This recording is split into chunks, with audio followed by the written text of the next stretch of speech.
भाभी माँ को मैनिपुलेट करने का खेल सौम्या बहुत चालाकी से खेल चुकी है और इस बार उसकी चालें पहले से कहीं ज्यादा खतरनाक साबित होती नजर आ रही हैं।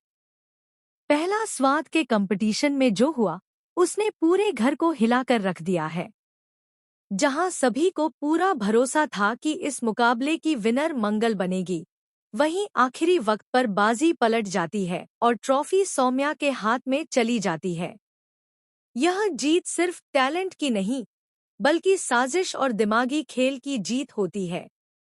आने वाले एपिसोड में आप देखेंगे कि सौम्या किस तरह भाभी जी को एक तरफ ले जाकर मंगल की छोटी बड़ी हर गलती, हर करामात और हर कमजोर पल को पहला स्वाद के कंपटीशन से जोड़कर पेश करती है।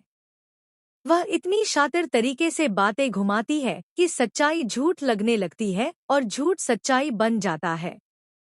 उसकी मैनिपुलेटिव बातों का असर यह होता है कि परिवार का भरोसा मंगल से उठने लगता है और सौम्या को इसका पूरा फायदा मिल जाता है।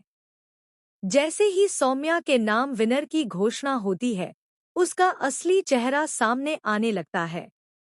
वह जरूरत से ज्यादा खुश नजर आती है और अपनी ट्रॉफी को पूरे घर में फ्लॉन्ट करती फिरती है, मानो उसने कोई बहुत बड़ी जंग जीत ली हो। लेकिन इस खुशी के पीछे छुपा है एक बहुत बड़ा राज।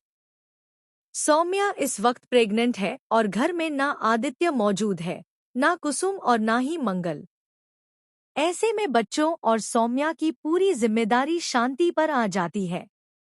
शांति को कहीं न कहीं सौम्या के व्यवहार पर शक होने लगता है। जब सौम्या बार बार घर से बाहर जाने की जिद करती है और एक सीक्रेट मीटिंग की बात करती है, तब शांति सख्ती से उसे रोक देती है। वह उसकी प्रेगनेंसी और सेहत का हवाला देकर उसे घर में ही रहने के लिए मजबूर कर देती है। लेकिन सौम्या भी कहाँ मानने वाली है। वह एक खतरनाक प्लान बनाती है और शांति को पिज्जा खिलाकर बेहोश करने की कोशिश करती है, ताकि वह चुपचाप घर से निकल सके। सौम्या को लगता है कि उसका प्लान कामयाब हो गया है और वह बिना किसी डर के घर से निकल जाती है। लेकिन यहीं पर कहानी में आता है सबसे बड़ा ट्विस्ट।